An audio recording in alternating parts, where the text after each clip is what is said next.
রাজার আরো 6টি রানীর ছিল না সন্তান, পদ্মাবতীর কোলালতে মিলল সমাধান।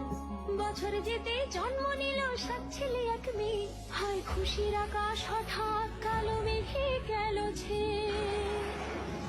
হিংসেতে যায় জ্বলে পুড়ে বাকি 6টি রানী, যুক্তি করে ঘটায় ওরা 7 কুমারের হানি।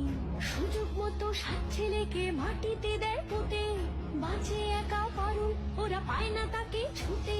ধাইমা বাজায় সেই মেয়েকে বড় করে তোলে, 7 ভাইকে পায় যে পারুল 7টে চাপা ফুলে। এত কিছুর পরেও রাজার বিপদ যে কাটে না, সূর্য নগরে সুখের সূর্য আর ওঠে না। হিংসা বিবাদ বিচ্ছেদ আর প্রেমের কাহিনীতে পারুল বোন কি পারবে 7 ভাই চম্পাকে জাগাতে।